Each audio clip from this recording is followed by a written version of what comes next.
And we're live.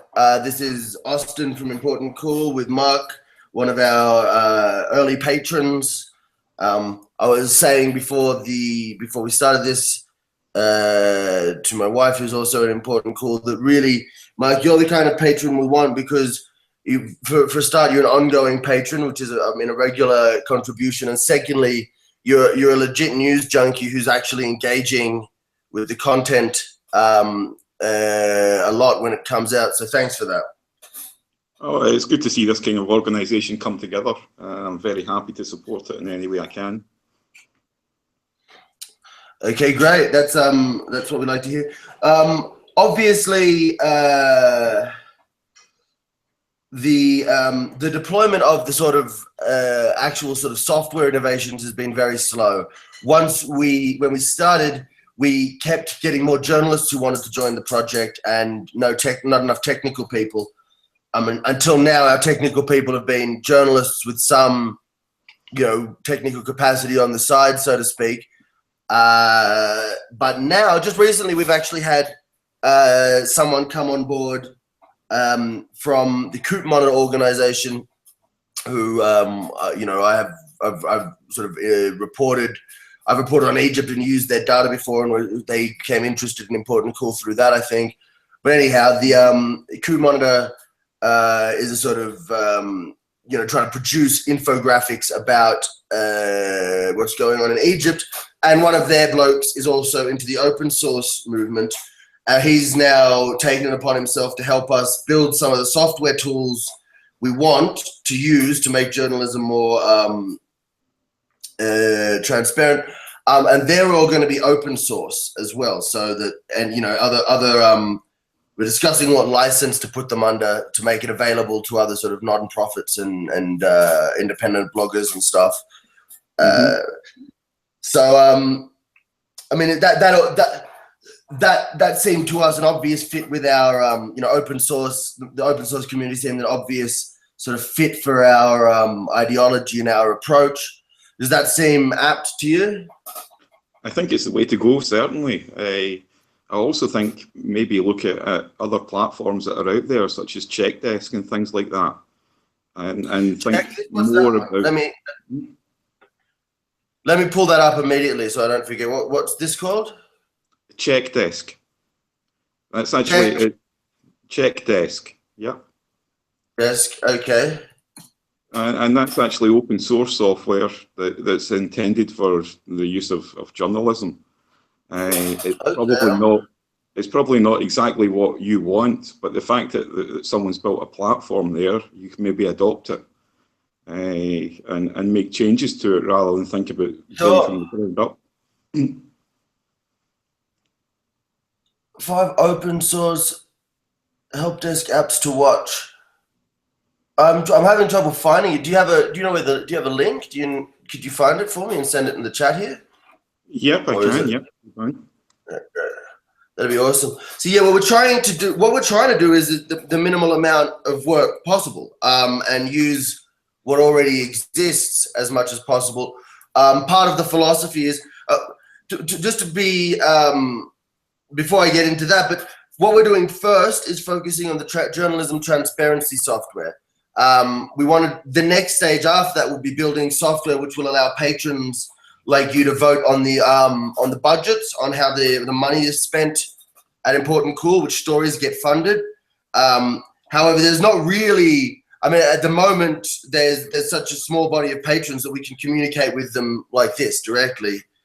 We don't need that open source software, and hopefully once we start producing journalism in this new transparent way, we'll be attracting the patrons in a larger volume to the point that would make democratic budgetary software sort of feasible for them to use, for you guys to use. But in doing this, especially for the journalistic transparency software, one of the sort of approaches we've taken is, like, as much as possible, you participate in what's already going on online. So rather than try and build our own video player, we're using YouTube, not as a stopgap until we can afford to design our own player or whatever, but because we want to be in that that pool of eyeballs and content that is YouTube. That, you know, we record our audio, we want to save it on SoundCloud. We're going to be using things like, hopefully, we'll be using a piece of software called ThingLink, which is being used as a teacher's aid, which allows you to pull together these various resources. And I beg your pardon, the way I've expressed it in internal discussions is that we want the software that we're using as journalists to be like a boat moving through the internet, and which is like a lake, and throughout the as the boat goes, it creates ripples. So even before the story is created, you know, interviews that people are doing for the stories are showing up on YouTube.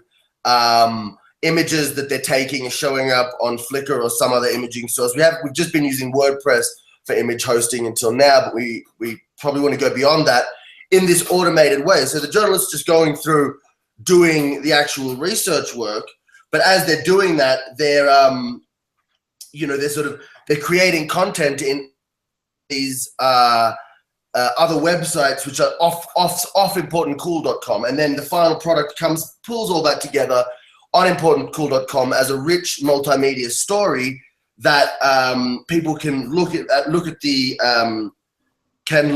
the research work that went into it. This might be a sort of have evolved since the last time you and I discussed it, or the last thing you saw about it. One of the key goals now is, so you'll have the headline and the author's name who wrote the story, and right next to that you'll have a counter which will say how much time they spent researching it. They spent 6 hours, 12 hours, 1 hour, 5 weeks researching the story. And next to that, you'll have a rating of the quality of that research from patrons such as yourself, who've gone in, looked at the research, said, well, this is crap. He's just calling people who already agree with him. She's just calling people who already agree with her, for example, and rate the research low, which will mean that other readers who come and look at the article will know immediately, oh, well, let's not take it too seriously. Or it'll say, look, there's 20 hours of solid research here, you know, rated 4.5 stars or whatever. I should really pay attention to what this journalist is doing, because at the moment, there's not much incentive for journalists to really dig around in the research, especially not to dig around for things that sort of contradict the popular narrative. The most rewarded behavior is kind of get something out quickly that will make the reader comfortable, and roll with that, so to speak. We're trying to make it so that there's an incentive and a reward for people to do serious journalistic research. Does that all make sense? That does, and it sounds like an encouraging idea. My biggest concern there would be along the lines of who moderates the moderators, and how do you make sure that people are not downvoting something just because they don't particularly agree with it, rather than because of the journalistic standard. Yeah, this is a tricky part. One with like the real hope is basically, you know, the same hope behind Wiki, somewhere like that, is that just you have enough participants, that kind of malicious behavior gets cancelled out as noise, which obviously isn't exactly true with Wikipedia. You know, you can find political biases in Wikipedia articles, and you have people who are paid to come in and sabotage that stuff. One thing would be, what one measure would be is you try and you ask people, you at least ask people to justify their rating. You know, to write a small section justifying why they are rating the materials so lowly, and hopefully the journalist. And the other fear, of course, is that the journalist will have fans who will just rate everything super highly. These are issues, and we're going to look for methods to counteract them. If any specific suggestions are 100% welcome. Overall, we hope that the democratic nature of the exercise will overwhelm that kind of behavior, but it does require a sort of certain scale of participation for that to be the case. Yeah, one of the things that's been done in the past with kind of open forums, etc., is to have moderation for the moderators, so people can actually rate the moderators themselves. They can up or down vote that particular person. So if someone's continuously being negative about someone or too positive about someone, then you can flag that and say, okay, this guy's not doing his ratings job properly. But in general, I mean, it's a feel thing. You have to adopt the software and adopt your platform as it grows, because the more people come on board, the more difficulties you're going to have, and the more you're going to have to automate how these kind of things work and how they operate. So Absolutely. It's not something you should see as a fixed goal of this is the software and this is what it's going to do. It's something you have to work and build on and watch how it grows and see the danger signs and say, okay, we're going to make modifications to how we're working here. We're going to make a change. Hopefully, yeah. And hopefully the open source community and other journalists and other journalistic organizations will help us with that. Because the name we're working on at the moment for this journalism transparency software is GoGonzo. Mm-hmm. Right? So you, as in Go Gadget, Dr. Hunter S. Thompson. But the idea is that you, two things about that. One, this software will be being used on other websites, hopefully, and by just independent bloggers as well, to show that what they're doing is worthwhile, especially if they're asking for donations. It will be worth their time to sort of document the man hours going into their work, which is, what most professions have to do anyhow, often with some kind of project tracking software, not so unlike this, which we'll probably be drawing on for some elements of it. But the advantage of that will be that hopefully they'll be able to make suggestions and changes, and we can maybe share data about the sort of how much this kind of malicious behavior we think is affecting the overall results. The other thing about that is that what we're hoping to do, and I should really have bought this before I said this online, but maybe I'll go do it straight after. Get gogonzo.com or gogonzo.net or something, a website for GoGonzo, which will automatically re-syndicate, unless people choose an option to opt out of it, but will automatically re-syndicate all the work of people who are using this software. And then the Google Plus or Google advertising or whatever advertising revenue that website makes will go to the development of new versions of the software, to upgrading, to solving these bugs and continuous innovation of the software, so that even if ImportantCool falls over or whatever, the software itself as a project will go forward.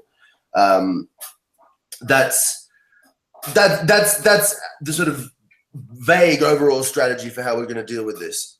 Mm-hmm. One of the things that open source projects always need is a kind of a champion, the sort of team of the project. You always find with the most successful ones that they're driven by someone who wants to develop this and wants to push it forward.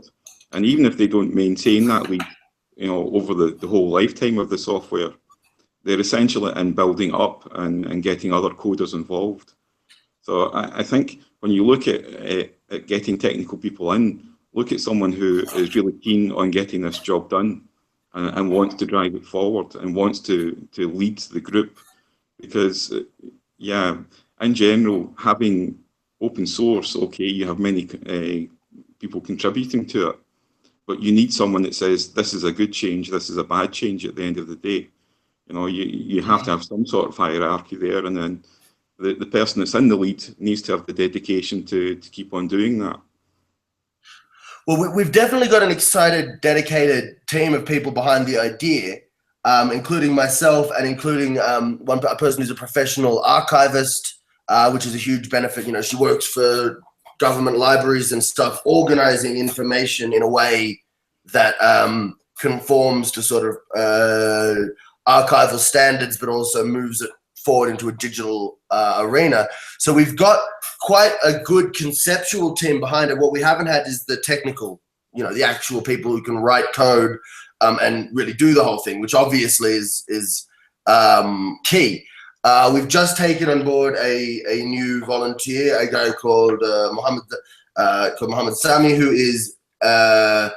seems pretty keen, who seems good. We'll have to. I mean, we've had false hope before with people who've joined the team and seem very promising.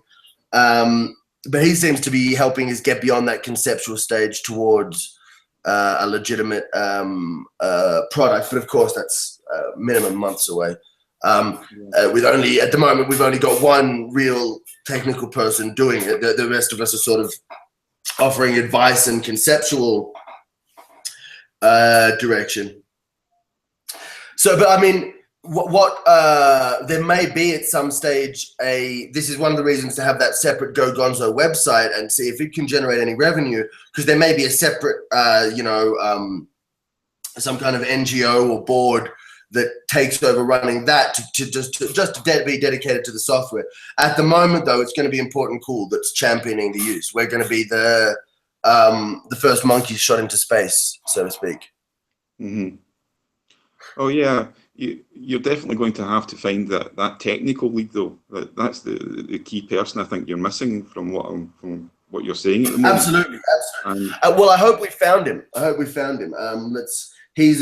What happened was, remember a couple of weeks ago, I tried to organize a patron meeting with a group of patrons. He was the only one who showed up. And then when we got talking, he's like, well, look, why don't I jump from patron to associate, become one of the producers, so to speak, rather than one of the consumers, because he does have something of a technical background here. I mean, he's a student. He's been only into sort of open source for a limited time, for a shorter time than many, but he's keen, and hopefully once he sort of breaks the ice, we'll see other technical people come on board that are willing to help him out. That is the key thing. I mean, if you've got someone like that kind of champion, as I was saying before, then he can build that base. Other people will come on board more naturally if they can see that there's already a basic setup there and that someone is pushing it forward. Because people are very reluctant to join in this kind of thing if they don't think it's going to move anywhere. So someone has to be there saying, yeah, technically I'm here, I'm going to keep on pushing this, and it's not just going to end up dead in 6 months' time, because so many open source projects start up and then just die off so quickly that a lot of coders aren't happy about joining in with them until they know that there's something that's moving forward and there's someone there that they can believe in, that they can say, okay, this guy is keen on what he's doing, and I want to be part of what he's trying to build up. Well, that's exactly the same as the experience we've had in the journalistic side of things as well. I mean, early on, there was a core few of us who were really committed to the idea.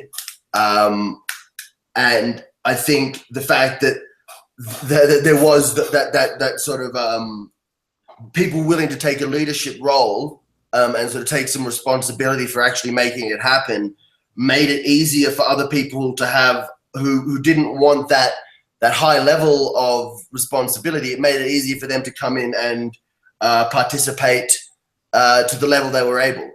Having other people there who were taking a sort of overall responsibility and giving the thing structure.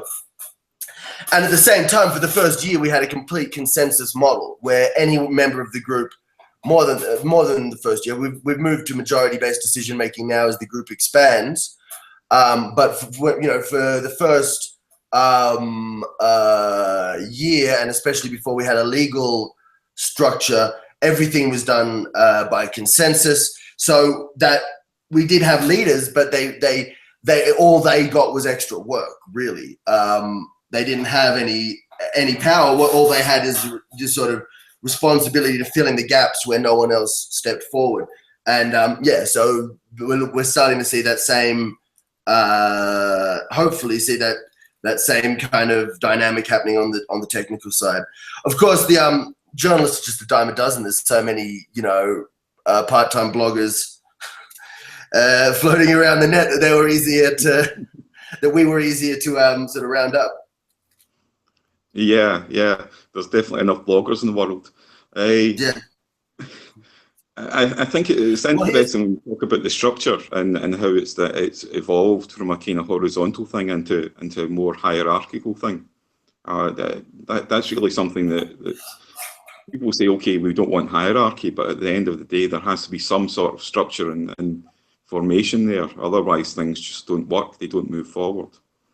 Yeah, that's I mean, I assume, I think you're not quite as big a Noam Chomsky fan as I am, but I still have some differences with him, which are sort of growing as, you know, my own intellectual development continues. But one of the things I've noticed is he has this cringe, and I think he's typical of the left here. He has a cringe at the word leadership. I remember he always uses the word organization, where a traditional politician would use the word leadership. And I remember one time he was even speaking and he even said, you know, he said leadership, caught himself and said organization.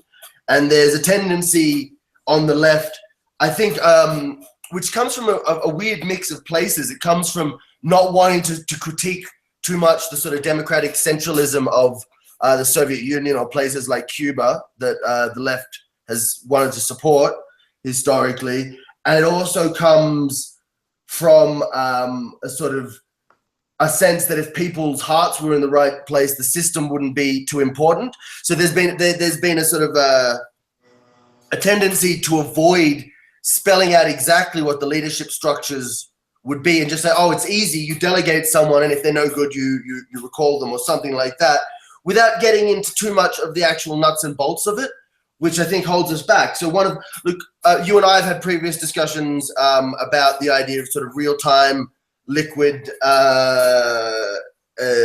democracy, digital participatory democracy systems, and that's something that, you know, that really fascinates me. But one thing I noticed is no one's ever going to listen to you until you've pulled off something of that nature, which is one of the reasons ImportantCool is like, we'll apply that logic. One of the reasons some of us dived into ImportantCool is we'll apply that logic to a media organization first and try and do that. And then hopefully you can see some of these techniques and ideas will move out into the broader political arena. So, yeah, and I mean, I think that the key to balancing leadership is the use of accountability, which relies, to be meaningful, on transparency.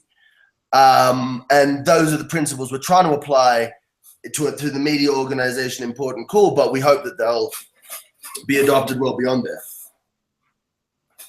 Yeah, it's interesting to look into as well some of the, you know, the self-control factories, etc., self-organized workspaces. Those have been building up over a period of time, and sure, they're not perfect, and there's a lot of work that needs to be done, but there is a lot of thinking that's been brought in there, and how you organize hierarchy and how you move away from the horizontal notions and move into a hierarchical structure without bringing about the power problems, etc., that come around with that is very important to work out. So it's good that people are actually thinking about these things and looking into it and working with each other on it. Because, yeah, as you say, the left have just had this fear of the term of leadership and the notion that there has to be a structure behind things. They've just, shied away from it. They don't want to deal with how are we going to implement this? What are we going to do when the actual day comes when we need to organise ourselves? I don't think... terms. Sorry, I didn't mean to interrupt, but I sometimes feel like people don't realize how quickly that moment might come, how quickly politics could spiral out either way. Right now, you know, between now and the next US presidential election, for example, if there's another economic slump, we could see someone like Trump or someone like some scary figure like that from the right come to power, or we could see someone who in the US context is quite radical like Bernie Sanders. In either case, it's there's a sort of just to use that as one example, there's many around the world that you can draw on. There's a lot to argue for the fact that the center cannot hold, that that the traditional, quote unquote, the contemporary way of doing things is sort of might be about to rupture, and it doesn't seem to me like left-wing politics, like left-wing organizations, especially in the Anglo-Saxon world, would have any capacity to fill the opening and the void left there. It feels to me at the moment that would be very likely to let populist demagoguery of the right come into that space, and with potentially terrible consequences. That's very true, because they have that structure. They're not afraid of any kind of structure, so they implement that first, and then they move forward. So there is a very real danger that during any point of crisis, that they are the first people that are going to be ready to make a move and to make some kind of change. And the left just doesn't have an answer to that at the moment.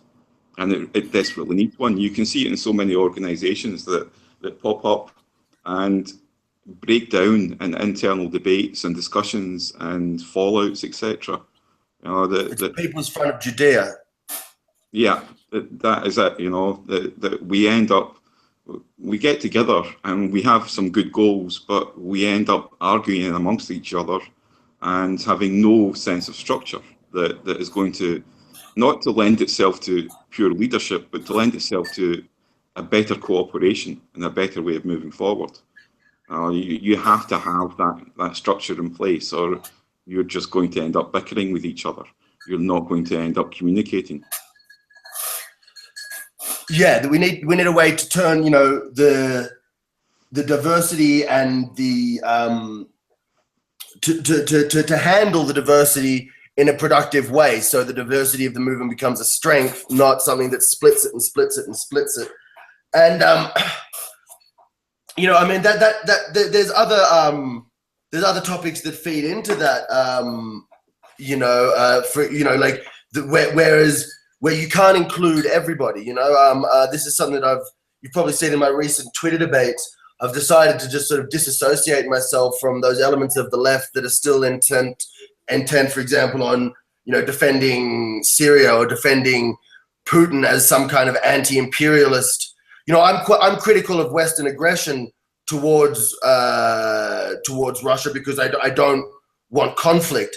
But some people go beyond that and they have this myopic view of anyone who isn't America, which I think is also part of the problem. It's kind of off topic. What we're talking about is the systems, but the point is that you would need to have some sort of broad umbrella movement where there's these large sections of the left that have a lot of overlap about what they agree on, that can bring them together, and yet still take positions that aren't so vague as to be meaningless. And maybe also have the capacity to exclude some positions which we say, no, this is beyond the pale of what we'll accept in our organization. We don't want people marching with pictures of Stalin. We don't want blah, blah, blah. What are your thoughts on that, on the role of exclusion in these organizations? We're talking in very meta terms now, rather. Yeah, the issue for me there is that there's so much need for a simplistic outlook within the traditional left that they need this good guy, bad guy thing. They're unable to see that there isn't a right and a left to international politics. There is only an elite, and then there's the rest of us. They want to have someone like Putin, like their old leaders, like the Cuban leadership, that they can point to and say, okay, these are the good guys. And then they can point to the US and the West and say, okay, these are the bad guys. And that's just not the way the things work in the world. That's not how politics is moving. And most of the left is stuck in this idea of, yeah, we want to be the opposition to whatever it is that's big and bad out there. And the truth is that everything's big and bad out there, and we have an ability now to organise in an international way, to cooperate and to listen to people like the Syrian people, like the Egyptian people, the ordinary people, and find out what they are talking about and what they want us to do to help them. And not just to blindly say, okay, Putin's moving into Syria, that's great. You know, when the Syrian people themselves are saying, no, that's not what we want. So yeah, I wouldn't want to make, and at the moment, I wouldn't want to make claims even about what the Syrian people want, because we don't really have. Most journalism doesn't bother with that. Most journalism that's consumed, that's out there and that's being consumed, starts from the position of one side or the other is right. That, you know, this is all a CIA plot to overthrow the resistance forces of Bashar al-Assad, or from the point of view that there's no domestic support for Assad, which is, I don't think is true. I think he has, you know, substantial domestic support. Not that that means that that doesn't absolve any of the terrible crimes he's committed, or mean that he can be a leader having committed those crimes. But there's I mean, I've seen one survey of people inside Syria and one survey of people outside Syria in recent months in terms of what their political opinions are, which is sort of points to the dearth of evidence in the way we conduct these debates, which brings us back to ImportantCool and stuff like that. But and the approach we're trying to take of grounding journalism in evidence. You know, forensic journalism is a term where digital forensic journalism or something like that might be the phrase we try and coin. But the other thing to talk about is, you know, like when in the international global, well, I cannot believe how nobody talks about this, and especially when you've got the case of Syria sort of slapping everyone in the face. The international system is broken, right? And you're saying everyone's big and bad out there. Well, precisely on the same day that you know, some of the most intense Russian airstrikes are going on in Syria, America bombs a hospital in Afghanistan, right? There's literally both sides are committing war crimes at the same time. So neither has, there's no capacity that either will be stopped or held accountable through the current international system. But the left doesn't, the left, which used to be the side of politics which proposes new systems, proposes new models, isn't interested, as far as I can tell, in the discussion of reforming the global system. George Monbiot wrote a fantastic book in 2001 called The Age of Consent. When I read it, it changed my whole political outlook. It was, you know, it was taking the old world federalist position of, you know, we need to have a global state basically to prevent war, but framing it from the point of view of the global justice movement, from the global South could use this global parliament to rein in the IMF and the World Bank and to turn them into sort of real global development banks, and so forth. And but this was all pre-war on terror, and even then, no one that I really came into contact with seemed excited, as excited by the ideas as I was, and the left just didn't seem interested in these big, grand, sort of utopian systemic proposals, which is actually what I think historically the left does. But we're not, and at the end of the Second World War, sorry to rant, but at the end of the Second World War, you saw major figures on the left, George Orwell, Henry Wallace in the United States. So, well, if we're going to have a UN, it needs to take control of all these US air bases that have been established during the Second World War. It needs to have a substantial capacity to restrain even the superpowers. And the idea of the Security Council was just abhorrent, because it would undermine the UN's capacity to function as it's supposed to. And we've seen since then, the UN hasn't been able to stop war crimes, hasn't been able to stop crimes of dictators against its own people, and hasn't been able to stop aggression by superpowers against lesser powers. So what, when I look at something like Syria, just sorry to go off on such a tangent, when I look at something like that it does, like Syria, Afghanistan, all the stuff that's going on, it's like, well, really, this is a symptom of a failed world system. But if the left isn't optimistic and utopian enough to pick up these ideas, no one else is going to be. You know, the nationalists on the right aren't gonna, in Russia and the US, aren't gonna suggest that they're restrained by some international system. So, I mean, I don't know. What do you think about all that? Well, this brings me back to who you mentioned before, Chomsky, and yeah, you're a bigger fan of him than I am. And I think his view that you protested against your own government and you basically you isolate your politics to the national level is something that has failed a lot of the left. And it's something that is brought up constantly, that I can only do something about my government. Well, that's just not the case. We are talking about an international problem and we have to deal with it at an international level. And yes, we have to have these bigger ideas about how we are going to run a new and different world and how we are going to transform into that different world. And we have to do that together, because there's absolutely no point in pushing back from oppression in just one area when it's actually happening on a worldwide basis. And okay, so Putin is not in league with Obama, you know, let's not get conspiracy about it. But the fact is that they run the same system. You know, they are in leadership of a global elite that exists. And we need to deal with that on a global level. Otherwise, we just don't have any chance of working against it. And you'll see that we'll be brought up, and one side will be put against another, and we'll end up in the same hole again. So I agree that yes, we have to have a wider idea of what we're doing here, and a wider notion of how we are going to build something that's going to combat what is going on in the world.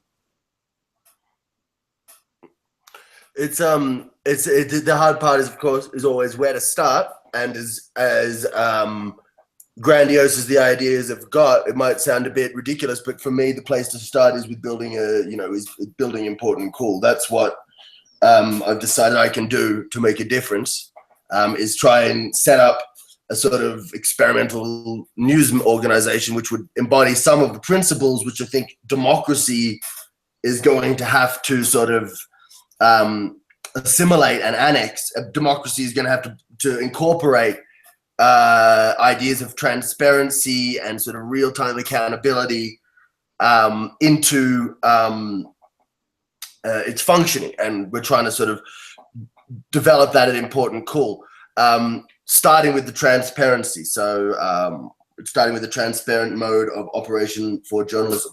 Back to the practical stuff, you said as well, so this is something I just remembered, something I wanted to mention earlier. You said who moderates the moderators, right? Mm-hmm. And one of the problems is, to do journalism, sometimes you do have to conceal the identities of your sources, the methods you're using to travel or communicate or something, for the sake of safety, for the sake of, you know, the journalist's safety or the safety of the source, or both.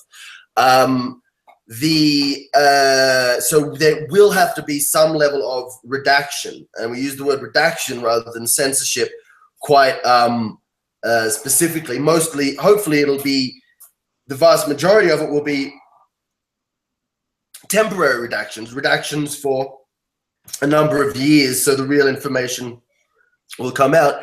But here's, in terms of moderating the moderators, in terms of checking up on us, one of the things we're working on with this software is keeping unredacted but highly encrypted copies of this original source material somewhere we can physically, you know, protect it, and then having that audited at some stage. So we'll have a policy on what we can use to what material we can redact, you know, the name of someone who might be in danger, blah, blah, blah.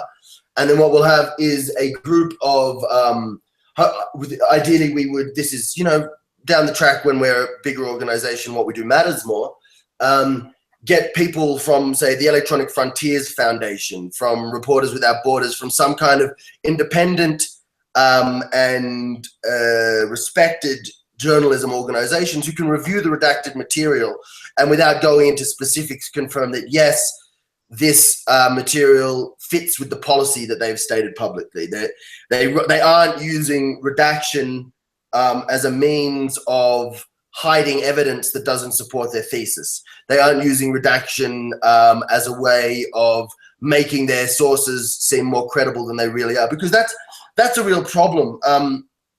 in Australia, for example, recently there was a serious current affairs program. I think it was the Four Corners program. I'm just talking from memory here, so I might be getting the details wrong. But what I'm certain of is that they interviewed someone who they said was a community worker in an indigenous community, and they concealed his face and masked his voice. And this guy was meant to be a community worker who'd worked in this specific community for an extended period. And he spoke about, terrible child abuse and women, literally, he said, walking around with screwdrivers through their legs, which is, kind of difficult to imagine. But it was presented by this sort of, credible news program and giving this guy a whole bunch of credibility. Other journalists did a little bit of sniffing around and found out that the guy who they were saying was a community worker was actually an advisor to the minister, and had never spent the night in one of these communities, only done day visits and flown back out the next day. And he was a political actor. He was a political agent. He wasn't really a community worker. So we want to have a guard against. While we have to be able to protect sources and so forth, in some cases, we want to guard against being able to use that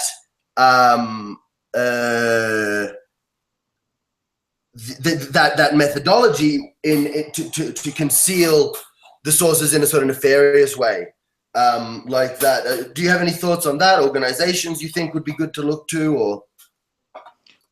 I can speak on a technical level. It's going to be very difficult to achieve.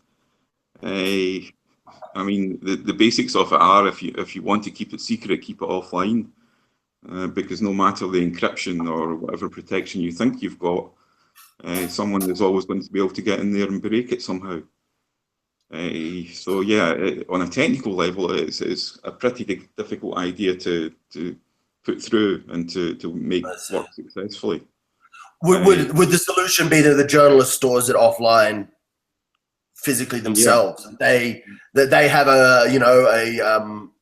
somewhere that they have a drive and a machine that an air gripped machine that they don't expose to the web full stop, and they use it for this kind of stuff, or you keep the memory card or whatever the original recording medium was, lock it in a box and bury it in your backyard. I mean, even that kind of stuff, you look at what happened with Snowden and other episodes like that, and you can see how journalists were basically attacked and forced to reveal information that they didn't want to reveal. So, or destroy it, or destroy the information rather than give it up is the other thing you might be forced to do. This is a real challenge. It's a real technical challenge. Yeah. Honestly, we're probably going to get into that kind of secret investigation stuff after we've done, sort of public investigation, after we've got a workflow for the easier challenge of stuff that you don't have to keep secret, stuff where all your sources are going to be named anyhow. It's just a matter of including more of what they say in a different format. Yeah. I mean, the ways to keep people anonymous, etc., that is far more a journalistic type of thing to me, and something that, I'd have difficulty in how you translate that into the technical medium. So I think, yes, baby steps first would be good advice on that. Yeah, absolutely. But this is the long-term vision, is for it to be a complete system that journalists can use for all their work, and that would involve breaking things, but there's going to be two categories, and one would be something, and this is what I think journalists should be doing a lot more of, is the public investigation. As in, we're proceeding and we're doing this investigation, and you, the public, can sort of ride along with us as we're doing it, which I think is so you sort of see this, like CNN backstory, for example, is a similar kind of idea, except it's put together after the fact.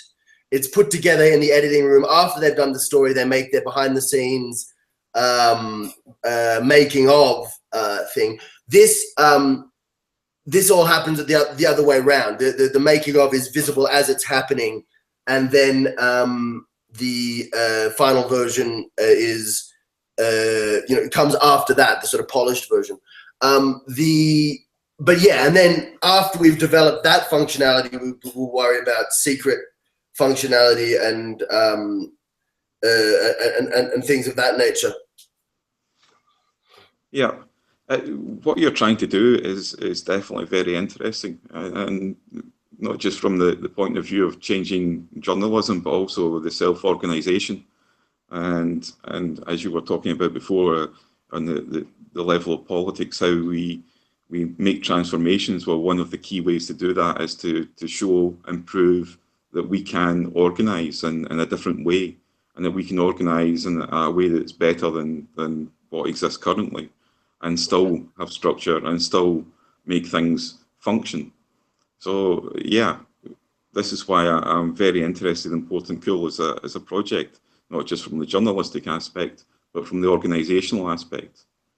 Yeah, we originally were hoping to set up as a worker-owned business, as a worker-owned commercial enterprise, which is a legal category under Ecuadorian law, where we set up. However, the problem with that was it wasn't designed for international usage. It wasn't designed to have people outside the country. You all had to physically be in one workplace, and they had to be able to come and sort of inspect that, and that the meetings took place in this particular province, and you need to register it inside a province, inside Ecuador, which was impossible for us. We're hoping that we'll actually that the law will evolve here, so we can have, you know, a sort of like Mondragon, you were talking about the worker-owned factories, you know, an international media conglomerate that's owned by the workers. Is that, you know, we want to be a worker-owned media company that can scale up to and challenge these either state or privately run ones.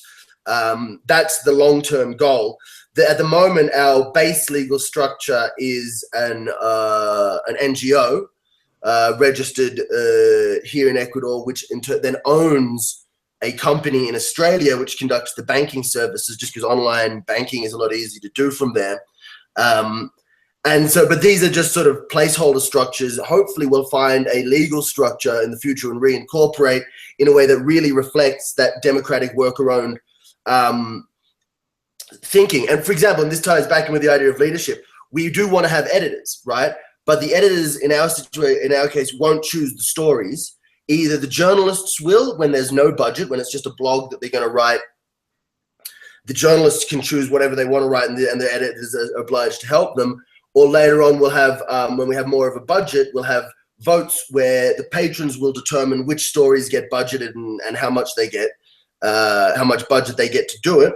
And then the editor and the journalist will be bound to what the pitch that was voted on by the patrons is, and they'll both have to conform to that. So you see, we maintain the position of editor, but we try and take as much to minimize the power they've got to set an editorial agenda. We want them there to ensure journalistic quality and to, you know, to check that people haven't, to make sure that standards are high, but not to sort of set the terms in kind of what overall what the agenda of the outlet's going to be. So I mean, that's again another example of us trying to experiment with how you build a structure and a leadership that goes, you know, more complex than a drum circle, more hierarchical than a drum circle, less hierarchical than Stalinism, somewhere in between. I like that. I like that analogy. Yeah, it's what you were saying there. You're saying the editor has a function, and this is the editor's function, and we're going to define it so that he doesn't go beyond that, or he or she does not go beyond that function. They serve exactly what they're supposed to do and not bring power into it. Yeah, and that role we're defining as support staff. You're the, you know, the journalist is James Bond out in the field. You're the support staff back at HQ, you know, monitoring them and feeding them information and helping them achieve their mission. In this case, the mission would be determined by the journalist setting out a goal, and the patrons, who, you know, the people supporting us, endorsing that and saying, yes, we think this is a good. So there's a kind of parliamentary nature to the whole thing. But at the same time, we want it to be fast and smooth enough that it's functional, you know. which is really, in essence, that's also the big question is you know, like what's always the argument of the fascist is always that democracy is too sloppy and messy and slow and takes too long. What I think history shows is that actually it's more precise and measured and careful, and therefore much more successful in the long run. And hopefully we can show that applies in the media industry too.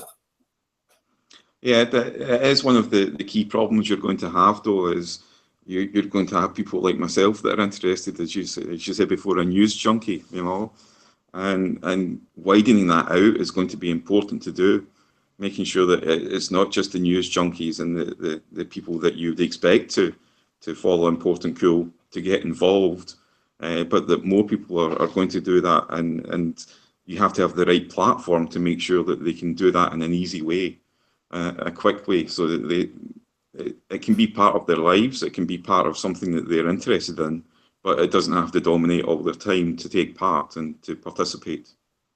Exactly. Like, we haven't had many of the patrons want to participate in these meetings because it's just, you know, you have to sit around, wait for me to send the link, and then it takes an hour of your time. People don't have time for that. We need the interface to be really clever and smooth and intuitive. Again, we're sort of starting with the easier problem first. That will be, which is the transparent journalism software, which only really has to worry about, which is a slightly easier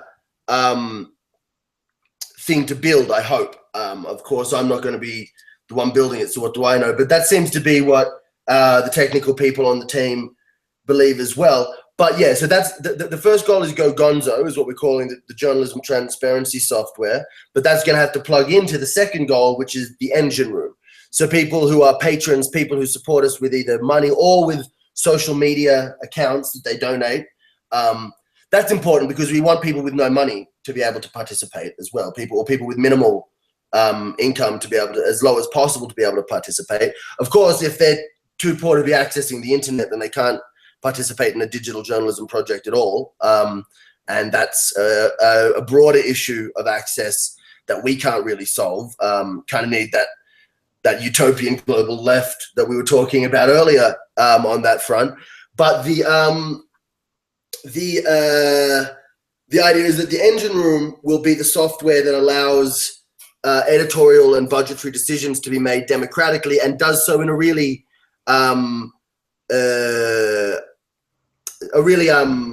simple and intuitive way. One thing we thought of with that, which actually is to avoid malicious downvoting, is that stories could only be voted up. You couldn't vote against a story being done. People could only vote for it, because in any case, if a story is highly controversial, if you've got 50 people voting yes and 49 people voting no, you don't want to reduce that vote to one and act like it's not important. Obviously, it's a story that it's a discussion that's worth having. So this is just, you know, all provisional ideas at the moment, which could change, but the idea is that you'd only be able to vote up a story that you thought should be funded. You know, if I said, I want to go investigate XYZ, then you could vote that up, you couldn't vote it down. I don't know if you think that would be useful in the other side of things, in terms of rating the journalists, rating the work that a journalist's done, maybe taking away the capacity to downvote.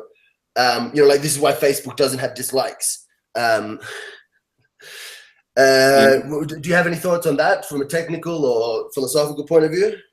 You certainly find that in other platforms, like, not from technical or philosophical, but just from the practical experience of open forums over the years, is that removing downvotes has been a positive thing for many of those platforms, because yes, you do end up with that thing, as you said, 50 upvotes and 49 downvotes, and you've got something which is just a +1. So it can be very helpful there. Again, it goes back to moderating the moderators, and how you find a way as you grow larger to say, okay, this person has the right to upvote X number of times, for instance, but you can only do that provided that you have enough background in the system and enough background in the forum and respect in the forum to actually be able to vote. That's, for instance, what one platform, Slashdot, which has been around for many years, that's what they've implemented, where basically people can say, okay, I respect this person and his opinion, and that person then gets added into the system where they can have more upvotes or downvotes. So basically, they're a respected voter. Which is the And same. It's the same principle we're applying to journalists. The journalists will build up ratings of trust over time, and so and people will then know what to think of their work, whether to take it seriously or not. And so it makes sense to apply that same logic to the people who are rating the journalists as well.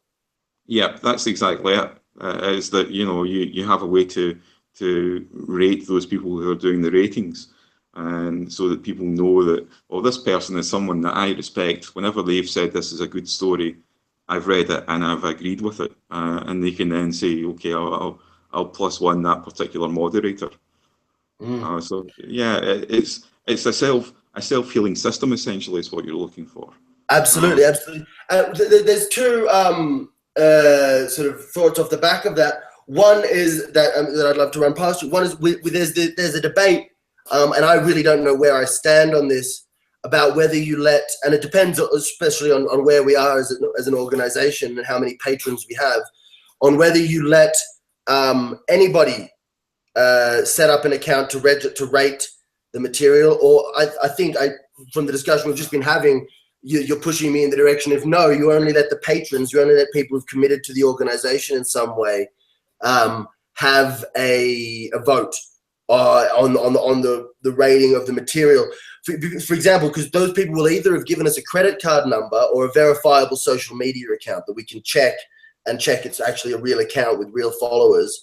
That not just a bunch of bots talking to each other. So that would be one way to sort of limit the number of identities a person could have, or stop people setting up sock puppet accounts and stuff like that.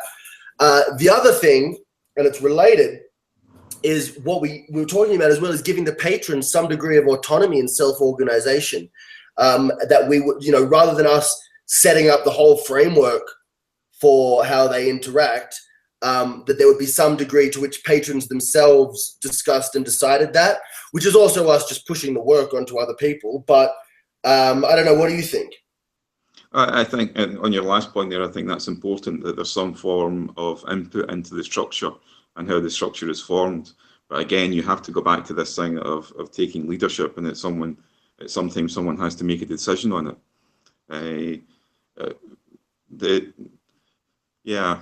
That's a difficult aspect on the idea of having someone that you can identify that is signed on that can vote, because you go back to this thing of the whole basis of the internet and forums was always anonymity, because we saw that as always being a key goal. However, you mentioned identifying someone through their social media platform, so that might be a way to get around that you can say, okay, this person exists, we know that they're not just a sock puppet account, but they can still maintain their anonymity because you're only identifying them through social media. But then again, we come to that probable problem of hiding the data. We've seen all these hacks of Patreon and Ashley Madison most famously, but lots of these major companies are getting hacked and having their data revealed. So if we were to have a separate set of information where we stored who's who, and then the public information where everyone's anonymous, we couldn't really be secure that they were going to stay separate, could we? No, you're going to face this difficulty, and it's an endless question of the internet, is how do you stop the spammers, how do you stop malevolent accounts, but at the same time maintain anonymity? And it is a very difficult question. We haven't actually got an answer to it, and that's been over 20 years of the internet existing. Well, what I would say is that on a philosophical level, you can't remove anonymity, because you have to be inclusive of the people who are within areas where they can't speak out openly. They can't be who they are. That is something you definitely have to take account of, and you just can't remove that basic principle of the internet.